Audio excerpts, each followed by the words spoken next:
ನಮಸ್ಕಾರ, ಟಿವಿ2ಗೆ ಸ್ವಾಗತ. ಪದ್ಮನಾಭನಗರ ಡಿಕೆ ಶಿವಕುಮಾರ್ ಹುಟ್ಟುಹಬ್ಬದ ಅಂಗವಾಗಿ ರಘುನಾಥ್ ನಾಯ್ಡು ಅವರಿಂದ ಪೌರಕಾರ್ಮಿಕರಿಗೆ ಸನ್ಮಾನ ಹಾಗೂ ರೇಷನ್ ಕಿಟ್ ವಿತರಣೆ.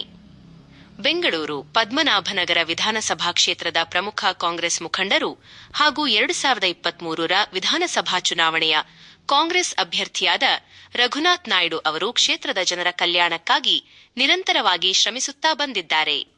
ಸದಾ ಸಮಾಜಮುಖಿ ಕಾರ್ಯಕ್ರಮಗಳ ಮೂಲಕ ಜನರ ಮಧ್ಯೆ ಇರುವ ರಘುನಾಥ್ ನಾಯ್ಡು ಅವರು ಇದೀಗ ಉಪಮುಖ್ಯಮಂತ್ರಿ ಹಾಗೂ ಕೆಪಿಸಿಸಿ ಅಧ್ಯಕ್ಷರಾದ ಡಿಕೆ ಶಿವಕುಮಾರ್ ಅವರ ಜನ್ಮದಿನವನ್ನು ಅತ್ಯಂತ ಅರ್ಥಪೂರ್ಣವಾಗಿ ಆಚರಿಸಿದ್ದಾರೆ. ಬೃಹತ್ ಕೇಕ್ ಕತ್ತರಿಸಿ ಸಂಭ್ರಮಾಚರಣೆ. ಡಿಕೆ ಶಿವಕುಮಾರ್ ಅವರ ಹುಟ್ಟುಹಬ್ಬದ ಅಂಗವಾಗಿ ಕ್ಷೇತ್ರದಲ್ಲಿ ಬೃಹತ್ ಕೇಕ್ ಕತ್ತರಿಸುವ ಮೂಲಕ ಸಂಭ್ರಮಿಸಲಾಯಿತು. ಕೇವಲ ಆಚರಣೆಗೆ ಸೀಮಿತವಾಗದೆ ಸಮಾಜದ ಶ್ರಮಜೀವಿಗಳಿಗೆ ನೆರವಾಗುವ ನಿಟ್ಟಿನಲ್ಲಿ ಈ ಸಂದರ್ಭವನ್ನು ಬಳಸಿಕೊಳ್ಳಲಾಯಿತು. ಪೌರಕಾರ್ಮಿಕರಿಗೆ ಗಿಫ್ಟ್ ಬಾಕ್ಸ್ ಹಾಗೂ ಸಾರ್ವಜನಿಕರಿಗೆ ರೇಷನ್ ಕಿಟ್ ವಿತರಣೆ. ಕ್ಷೇತ್ರದ ಸ್ವಚ್ಛತೆಗೆ ಹಗಲಿರುಳು ಶ್ರಮಿಸುವ ನೂರಾರು ಪೌರಕಾರ್ಮಿಕರಿಗೆ ಗೌರವಪೂರ್ವಕವಾಗಿ ಗಿಫ್ಟ್ ಬಾಕ್ಸ್ಗಳನ್ನು ವಿತರಿಸಿ ಸನ್ಮಾನಿಸಲಾಯಿತು. ಇದರೊಂದಿಗೆ ಆರ್ಥಿಕವಾಗಿ ಹಿಂದುಳಿದ ನೂರಾರು ಜನರಿಗೆ ಉಚಿತ ರೇಷನ್ ಕಿಟ್ಗಳನ್ನು ಕೊಡುವ ಮೂಲಕ ರಘುನಾಥ್ ನಾಯ್ಡು ಅವರು ಬಡವರ ಹಸಿವು ನೀಗಿಸುವ ಶ್ಲಾಘನೀಯ ಕೆಲಸ ಮಾಡಿದರು. ಗಣ್ಯರ ಉಪಸ್ಥಿತಿ. ಈ ಅರ್ಥಪೂರ್ಣ ಸೇವಾ ಕಾರ್ಯಕ್ರಮದಲ್ಲಿ ಪ್ರಮುಖ ರಾಜಕೀಯ ಮುಖಂಡರು ಭಾಗವಹಿಸಿ ರಘುನಾಥ್ ನಾಯ್ಡು ಅವರ ಕಾರ್ಯವೈಖರಿಯನ್ನು ಶ್ಲಾಘಿಸಿದರು. ಸೌಮ್ಯ ರೆಡ್ಡಿ ಕೆಪಿಸಿಸಿ ರಾಜ್ಯ ಮಹಿಳಾ ಘಟಕದ ಅಧ್ಯಕ್ಷರು, ರಾಮೇಗೌಡರು ಮಾಜಿ ಸಂಸದರು, ಸಂಜಯ್ ಗೌಡರು ಕ್ಷೇತ್ರದ ಯುವ ನಾಯಕರು, ಪ್ರಮುಖ ಮುಖಂಡರಾದ ಮಹದೇವ್, ಹರೀಶ್ ಸೇರಿದಂತೆ ಕ್ಷೇತ್ರದ ನೂರಾರು ಕಾರ್ಯಕರ್ತರು ಮತ್ತು ಸಾರ್ವಜನಿಕರು ಭಾಗವಹಿಸಿ ಕಾರ್ಯಕ್ರಮವನ್ನು ಯಶಸ್ವಿಗೊಳಿಸಿದರು. ಪದ್ಮನಾಭನಗರ ಕ್ಷೇತ್ರದಲ್ಲಿ ರಘುನಾಥ್ ನಾಯ್ಡು ಅವರು ಹಮ್ಮಿಕೊಳ್ಳುವ ಪ್ರತಿಯೊಂದು ಕಾರ್ಯಕ್ರಮವು ಕ್ಷೇತ್ರದ ಜನರಿಗೆ ಮತ್ತು ಶ್ರಮಜೀವಿಗಳಿಗೆ ತಲುಪುವಂತದ್ದಾಗಿರುತ್ತದೆ ಎಂದು ಕಾರ್ಯಕ್ರಮದಲ್ಲಿ ಭಾಗವಹಿಸಿದ್ದ ಗಣ್ಯರ ಮೆಚ್ಚುಗೆ. ಸಿದ್ದರಾಮಯ್ಯ ಸಾರ್ಗೆ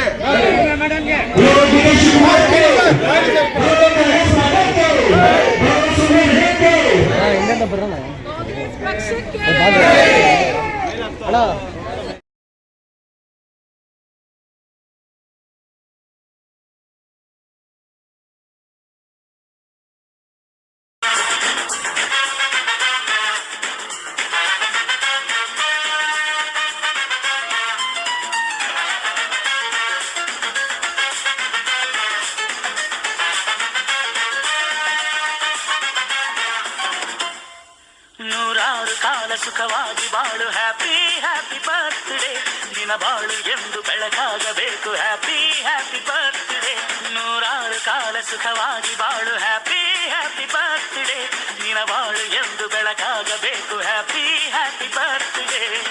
ನೀ ನಡೆಯ ದಾರಿಯಲ್ಲಿ ಕನಸುಗಳು ಚೆಲ್ಲಿರಲಿ, ನಿನ್ನೆಲ್ಲ ಕನಸಿನಲ್ಲಿ ನಮ್ಮ ಹರಕೆ ತುಂಬಿರಲಿ.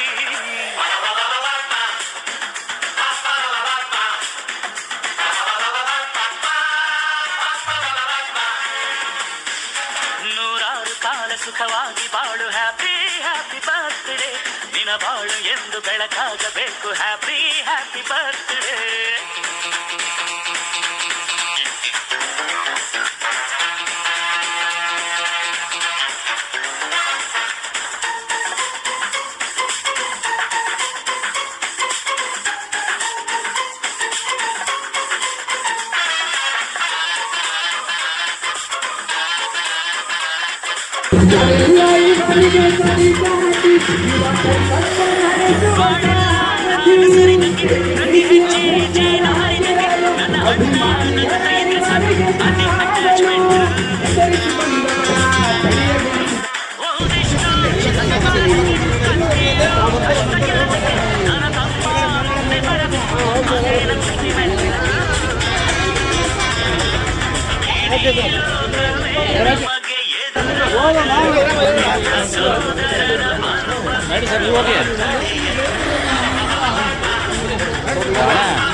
ಸಂಗೇರಿ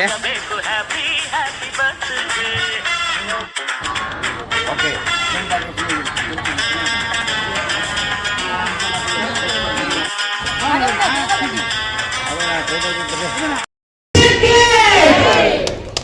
ಎಲ್ರಿಗೂ ನಮಸ್ಕಾರ. ನಾನು ಹೆಚ್ಚು ಈಗ ಮಾತಾಡ್ಲಿಕ್ಕೆ ಹೋಗಲ್ಲ.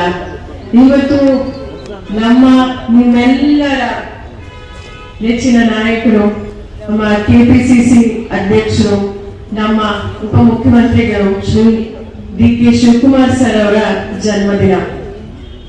ನಿಜವಾಗ್ಲೂ ಅವ್ರ ಬಗ್ಗೆ ಮಾತಾಡ್ಬೇಕು ಅಂದ್ರೆ ನಮ್ಗೆ ಇಡೀ ದಿವಸ ಬೇಕಾಗುತ್ತೆ. ತಮ್ಗೆಲ್ರಿಗೂ ನೆನಪಿರ್ಬೋದು, ಕೋವಿಡ್ ಸಂದರ್ಭದಲ್ಲಿ ಅವ್ರಿಗೆ ಕೆಪಿಸಿಸಿ ಅಧ್ಯಕ್ಷರು ಅವ್ರಿಗೆ ಜವಾಬ್ದಾರಿ ಸಿಕ್ತು. ಆಗ ನಾವು ಹೊರಗಡೆ ಬರಕ್ ಆಗ್ತಿರ್ಲಿಲ್ಲ. ಜನರಿಗೆ ಎಷ್ಟು ಸಮಸ್ಯೆ ಇತ್ತು ಅಂತ ತಮಗೆಲ್ರಿಗೂ ನೆನಪಿದೆ. ಬಡವರು ಈ ಎಲ್ಲ ಬೇರೆ ಊರಿಂದ ಎಲ್ಲ ಈಗ ಜನರೆಲ್ಲ ಹೋಗಕ್ ಬರ್ತಿರ್ಲಿಲ್ಲ. 4 ವರ್ಷ ಆಗ ಬಿಜೆಪಿ ಸರ್ಕಾರನೇ ಇತ್ತು. ತಮಗೆಲ್ಲ ನೆನಪಿರ್ಬೋದು, 40% ಸರ್ಕಾರ ಅಂತ ಹೆಸರು ಬಂದಿತ್ತು ಆಗ, ಹೌದಾ ಇಲ್ವಾ? ಆಗ ಬಂದು ಬಸ್ ನಿಲ್ದಾಣದಲ್ಲಿ ಪ್ರತಿಭಟನೆ ಮಾಡಿ, ನೀವು ದುಡ್ಡು ಕೊಟ್ಟಿಲ್ಲ ಅಂದ್ರೆ ನಾವೇ ಕಳಿಸ್ತೀವಿ ಅಂತ 1 ಕೋಟಿ ಚೆಕ್ ಕೊಟ್ಟು ಅವರು ಇತಿಹಾಸನ ಸೃಷ್ಟಿ ಮಾಡಿದ್ರು. ಅವ್ರ ಜೊತೆ ಎಲ್ಲ ನಮ್ಮ ಮಕ್ಕಳು ಸೇರ್ಕೊಂಡು, ನಮ್ಮ ಸಿದ್ದರಾಮಯ್ಯ ಸರ್ ಇರ್ಬೋದು, ನಮ್ಮ ರಾಮಲಿಂಗಾರೆಡ್ಡಿ ಸರ್ ಇರ್ಬೋದು, ಮತ್ತೆ ಪ್ರತಿಯೊಬ್ಬ ನಮ್ಮ ಕಾಂಗ್ರೆಸ್ಸಿನ ಕಾರ್ಯಕರ್ತರು ಕೈ ಜೋಡಿಸಿ ನಿಮ್ಮೆಲ್ಲರ ಸಹಕಾರದಿಂದ ನಮ್ಮ ಕಾಂಗ್ರೆಸ್ ಪಕ್ಷ ಇಲ್ಲಿ ನಮ್ಮ ಕರ್ನಾಟಕದಲ್ಲಿ. ಹಾಗಾಗಿ ನಾನೆಲ್ಲ ಕೇಂದ್ರ ಬಿಂದು ಈ ಕಾರ್ಯಕ್ರಮಕ್ಕೆ ನಮ್ಮ ಡಿ.ಕೆ. ಶಿವಕುಮಾರ್ ಸರ್ ಮತ್ತೆ ಪ್ರತಿಯೊಬ್ಬ ಕಾಂಗ್ರೆಸ್ಸಿನ ಕಾರ್ಯಕರ್ತರು, ವಿಶೇಷವಾಗಿ ಎಲ್ಲ ನಮ್ಮ ಪೌರ ಕಾರ್ಮಿಕರು ಬಂದಿದ್ದೀರಿ. ಮತ್ತೆ ನಮ್ಮ ಮಹಿಳಾ ಕಾಂಗ್ರೆಸ್ ಬಹಳ ಜನ ಇವತ್ತು ಬಂದಿದ್ದೀರಿ. ಈಗ ಮಹಿಳೆಯರಿಗೆ ವಿಶೇಷವಾಗಿ ನಮ್ಮ ಮುಂದಿನ ಪೀಳಿಗೆಗೆ ಒಳ್ಳೇದಾಗಬೇಕು ಅಂದ್ರೆ ನಮ್ಮ ಮಹಿಳೆಯರ ಕೈ ಬಲ ಪಡಿಸ್ಬೇಕು ಅಂತ 3 ವರ್ಷದಿಂದ ಎಷ್ಟು ಒಳ್ಳೆ ಕೆಲಸಗಳಾಗ್ತಾ ಇದೆ ಅಂತ ನಮ್ಗೆಲ್ರಿಗೂ ಗೊತ್ತಿದೆ. ಉಚಿತವಾಗಿ ನಾವು ಪೌರ ಕಾರ್ಮಿಕರು ನೀವು ಸ್ವಾಭಿಮಾನದಿಂದ ಬಸ್ ಹತ್ಕೊಂಡು ಓಡಾಡ್ತೀವಿ. ಅಕ್ಕ, ನಿಮ್ಗೆ ಸಂಬಳ ಎಷ್ಟು ಬರುತ್ತೆ ಪೌರ ಕಾರ್ಮಿಕರು? ಅದ್ ಯಾರು ಮಾಡಿದ್ದು? ಯಾವ ಸರ್ಕಾರ? ಕಾಂಗ್ರೆಸ್ ಸರ್ಕಾರ. ಈಗ ನಿಮ್ಮ ಕೆಲಸ, ರಾಹುಲ್ ಗಾಂಧಿ ಅವರು ಬಂದಿದ್ರು. ನನ್ನ ಕ್ಷೇತ್ರದಲ್ಲೇ ಜೆಪಿ ನಗರದಲ್ಲೇ ಒಂದು ಸಭೆ ಆಯ್ತು ಎಲೆಕ್ಷನ್ ಮುಂಚಿತವಾಗಿ. ಆಗ ನಮ್ಗೆಲ್ಲ ಕಾಯಂ ಮಾಡಬೇಕು ಅಂತ ನೀವು ಬೇಡಿಕೆ ಕೊಟ್ರಿ, ಹೌದಾ ಇಲ್ವಾ? ಯಾರು ಮಾಡಿದ್ದು? ನಮ್ ಕಾಂಗ್ರೆಸ್ ಸರ್ಕಾರ.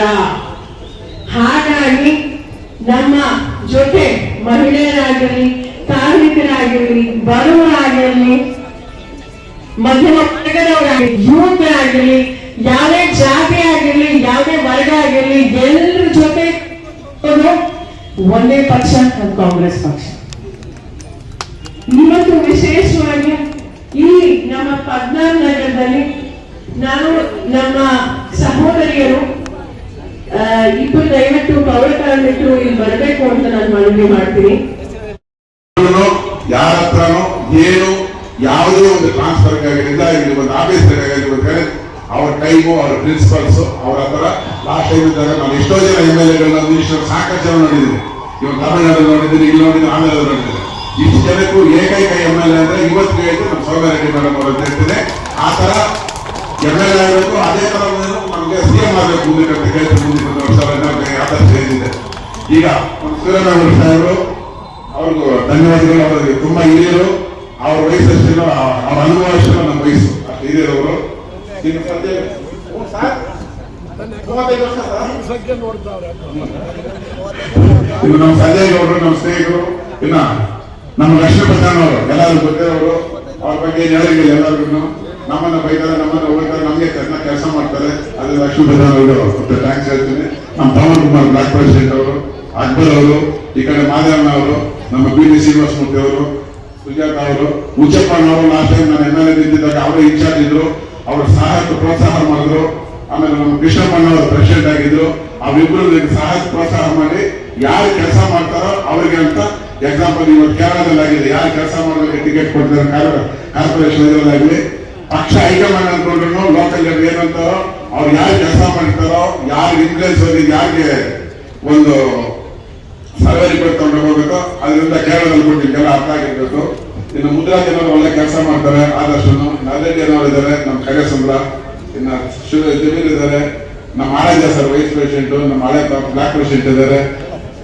ಅಣ್ಣ ಹೇಳಿದ್ರು ನಮ್ಮ ಬ್ಲಾಕ್ ಪ್ರೆಸಿಡೆಂಟ್ ಅಲ್ಲ ಬಕ್ಷಿ ಸಾಹೇಬರು. ಅವ್ರ ತಂದೆ ಆ ಕಾಲದಲ್ಲಿ ನಾನಿಂದ ಚಿಕ್ಕ ಹುಡುಗ 10 ರೂಪಾಯಿ ಟಿಕೆಟ್ 10 ರೂಪಾಯಿ ಕೊಡ್ತಾರೆ ರಾಜ್ಯದಕ್ಕೆ. ಯಾರು ತಂದೆ ಬಕ್ಷಿ ತಂದೆ ಇರ್ಬೇಕಾದ್ರೆ ಎಸ್ ಎಂ ಎಸ್ 15 ರೂಪಾಯಿ ಕೊಟ್ಟಿದ್ರು. ಆವಾಗಿಂದ ಒಳ್ಳೆ ಕಾಂಗ್ರೆಸ್ ಹಳೆ ಕಾಂಗ್ರೆಸ್ ಬೇಕು. ಇನ್ನ ಡಿಸ್ಟ್ರಿಕ್ಟ್ ಪ್ರೆಸಿಡೆಂಟ್ ಅವರು ಇದ್ದಾರೆ, ನಮ್ಮ ರಮೇಶ್ ಇದ್ದಾರೆ, ರಾಮಮೂರ್ತಿ ಇದ್ದಾರೆ, ರಾಮಚಂದ್ರ ಇದ್ದಾರೆ, ನಮ್ಮ ಕಾರ್ತಿಕ್ ಅವರು ಇದ್ದಾರೆ. ಮೊದಲ ಎಲ್ಲರಿಗೂ ಧನ್ಯವಾದಗಳು ಈ ಕಾರ್ಯಕ್ರಮ ಬಂದಿಕ್ಕೆ. ಮುಂದಿನ ವರ್ಷ ಈ ಕಾರ್ಯಕ್ರಮ ನಮ್ಮ ಡಿ ಕೆ ಶಿವಕುಮಾರ್ ಸಾಹೇಬರು ಮುಖ್ಯಮಂತ್ರಿ ಆಗಿದ್ದಾರೆ. ಅಷ್ಟರಲ್ಲಿ ಈ ಪದ್ಮನಾಭ ಎಲ್ಲ 25,000 ಜನ ಸೇರಿಸಿ ಮೇಕೆದಾಟು ಯಾತ್ರೆ ಆಶ್ರಯ ಮಾಡಿದ್ದೆ. ಎಲ್ಲರೂ ನನ್ನ ಫಸ್ಟ್ ಮೇಕೆದಾಟು ಮಾಡಿದಾಗ ಸರ್ ನಾಯ್ಡು ಮಾಡೋದು ನಾಯ್ಡು ಒಪ್ಪಿಸ್ಕೊಡಿ ಸರ್, ಓಡೋಗ್ಬಿಡ್ತಾನೆ ಸರ್, ನಾಯ್ಡಿಗೆ ಎಕ್ಸ್ಪೀರಿಯನ್ಸ್ ಇಲ್ಲ ನೀವು ಸರ್ ಅಂತ ಹೇಳಿದ್ರು.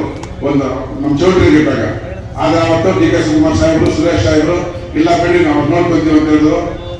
ಅವತ್ತಿಂದ ಅವ್ರ ಜೊತೆಲಿ ಇದ್ದೀನಿ.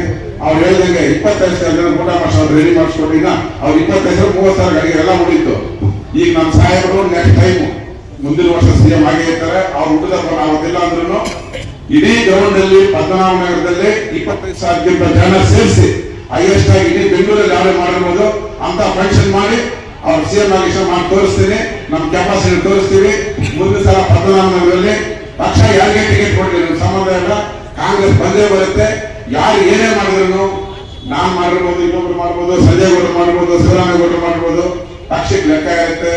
ಒಂದು ಇಂಟೆಲಿಜೆನ್ಸ್ ಇರುತ್ತೆ. ಇಂಟೆಲಿಜೆನ್ಸ್ ಮೇಲೆ ಟಿಕೆಟ್ ಕೊಡ್ತಾರೆ. ಅವರೇ ನೆಕ್ಸ್ಟ್ ಟೈಮ್ ಇಲ್ಲಿ ಗೆದ್ದೇ ಗೆಲ್ತಾರೆ. ಏನಕ್ಕೆ ಆಗ್ತಾರೆ ಎಲ್ಲೇ ಏನೇ ಗೆದ್ರು ನೆಕ್ಸ್ಟ್ ಟೈಮ್ ಪದ್ಮನಾಭ ಕಾಂಗ್ರೆಸ್ ಬರುತ್ತೆ ಅಂತ ಎಲ್ಲರಿಗೂ ನಮಸ್ಕಾರ. ಅದೇ ತರ ನಮ್ಗೆಲ್ಲ ಕೋಆಪರೇಟ್ ಮಾಡ್ತಾ ಇದ್ದೀರಾ. ಎಲ್ಲರೂ ನಮ್ಮ ನಿಮ್ಮ ಎಲ್ಲರ ಮೆಚ್ಚಿನ ನಾಯಕಿ ಹಾಗೂ ಎಲ್ಲ ಬಡವರಾಗಲಿ ಶ್ರೀಮಂತರಾಗಲಿ ಯುವಕರಾಗಲಿ ಎಲ್ಲರನ್ನೂ ಒಂದು ಹೊಂದಾಣಿಕೆಯಿಂದ ಕರ್ಕೊಂಡು ಹೋಗ್ತಾ ಒಂದು ಸೌಮ್ಯವಾದ ಪೊಲಿಟಿಷಿಯನ್ ಸೌಮ್ಯ ರೆಡ್ಡಿ ಅವರು. ಸೊ ಅವ್ರಿಗೂ ಸ್ವಾಗತ ಕೊಡ್ತಾ, ಅದೇ ರೀತಿ ಮಾಜಿ ಸಂಸದರು ಮಾಜಿ ಶಾಸಕರು ಹೇಳ್ತಾ ಇದ್ರು ಸ್ಟೈಲಿಶ್ ಅನ್ನೋದಕ್ಕೂ ಒಂದು ಬೆಲೆ ಇದೆ. ಆ ಸ್ಟೈಲಿಶ್ ಅನ್ನೋದಕ್ಕೂ ಒಂದು ಕೆಲಸ ಕೂಡ ಸ್ಟೈಲಿಶ್ ಆಗಿ ಮಾಡ್ತಾರೆ, ಜನರ ಸೇವೆ ಅಂತ ಹೇಳ್ತಾರೆ ನಮ್ಮ ಶಿವರಾಮೇಗೌಡ್ರೆ. ಅದೇ ರೀತಿ ನಮ್ಮ BMTC ಅಧ್ಯಕ್ಷರಾದ ಆರಾಧ್ಯ ಅವರೇ ಹಾಗೂ 2023 ನಮ್ಮ ಅಭ್ಯರ್ಥಿಯಾದ ರಘುನಾಥ್ ನಾಯ್ಡು ಅವರೇ, ನಮ್ಮ ಲಕ್ಷ್ಮೀಪತಿ ಅವರೇ, ಹರಿರೆಡ್ಡಿ ಅವರೇ, ನಮ್ಮ ಗೋವಿಂದರಾಜು ಅವರ ಮಿಸ್ಸಸ್ ನಮ್ಮ ಸುಜಾತ ಗೋವಿಂದರಾಜು ಅವರೇ, ಅದೇ ರೀತಿ ನಮ್ಮ ಇಬ್ಬರು ಬ್ಲಾಕ್ ಪ್ರೆಸಿಡೆಂಟ್ಸ್ ಆದ ಪವನ್ ಅವರು ಹಾಗೂ ಅಕ್ಬರ್ ಅವರು ಹಾಗೂ ಜಗದೀಶ್ ನವೀನ್ ಇಲ್ಲಿರುವ ಎಲ್ಲ ಹರೀಶ್ ಎಲ್ಲ ನಾಯಕರು ಮಾಧವಣ್ಣ ಇರ್ಬೋದು, ಎಲ್ಲ ನಮ್ಮ ಚಾಂದು ಎಲ್ಲರೂ ಸೇರಿ ಎಲ್ಲ ವೇದಿಕೆ ಮೇಲೆ ಇರುವರು. ಮುಖ್ಯವಾಗಿ ಪೌರ ಕಾರ್ಮಿಕರು ನಿಮ್ಮನ್ನು ಆಚೆ ಪ್ರತಿ ಕಾರ್ಯಕ್ರಮದಲ್ಲಿ ಯಾರೇ ಏನೇ ಸೇವೆ ಮಾಡಲಿ ಏನೇ ಮಾಡಲಿ ನಿಮ್ಮ ಕೈ ಜೋಡಿಸಿದ್ರೆ ನಿಮ್ಗೊಂದು ಯಾವತ್ತೂ ಒಂದು ಪ್ರೀತಿ ಚಪ್ಪಾಳೆ ಇರಲಿ. ಯಾಕೆಂದ್ರೆ ನೀವು ಇರೋದ್ರಿಂದ ನಾವಿಲ್ಲಿ ಕೂತ್ಕೊಳ್ಳಿಕ್ಕೆ ಸಾಧ್ಯ ಅಂತ ಹೇಳಿದ್ದು. ಇವತ್ತಿನ ಕಾರ್ಯಕ್ರಮದ ಉದ್ದೇಶ ನನ್ನ ಪ್ರೀತಿಯ ಮೈ ಇನ್ಸ್ಪಿರೇಷನ್ ಅಂತ ಹೇಳಲಿಕ್ಕೆ ಇಷ್ಟಪಡ್ತೇನೆ. ನಮ್ಮ ಡಿ ಕೆ ಶಿವಕುಮಾರ್ ಸಾಹೇಬರು ಅವ್ರು ಒಪ್ಪುಗಟ್ಟ ದಿನ ಏನ್ ಮಾಡ್ತಾರೆ ಅಂದ್ರೆ ಅವ್ರೊಂದು ಮಾತಾಡ್ತಾರೆ, ಜೊತೆಗೂಡಿ ಬರುವುದು ಆರಂಭ, ಜೊತೆಗೂಡಿ ಯೋಚಿಸುವುದು ಪ್ರಗತಿ, ಜೊತೆಗೂಡಿ ಕೆಲಸ ಮಾಡೋದ್ರಲ್ಲಿ ಯಶಸ್ಸು. ನಾನು ಇವತ್ತು ಮಾತು ಕೊಡ್ತೀನಿ ಅಂತ ಇವತ್ತು ನಮ್ಮ ಬ್ಲಾಕ್ ಪ್ರೆಸಿಡೆಂಟ್ಸ್ ಹೇಳ್ತಾ ಇದ್ರು. ನಾವು ಒಗ್ಗಟ್ಟಾಗಿ ಹೋಗ್ತೇವೆ, ನಾವು ಯಾವುದೇ ಭೇದ ಭಾವ ಮಾಡಲ್ಲ. ಯಾರಿರಲಿ ಯಾರು ಹೋಗಲಿ, ಯಾರು ಬರಲಿ ಯಾರು ಹೋಗಲಿ.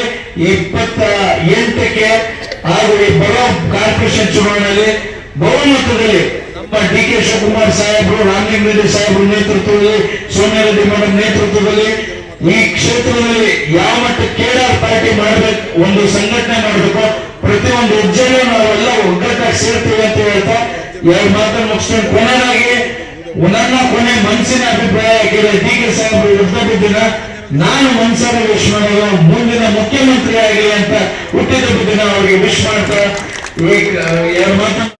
ಅದು ನೀವೇ ಚೆನ್ನಾಗಿ ನೋಡಿದ್ದೀರಾ.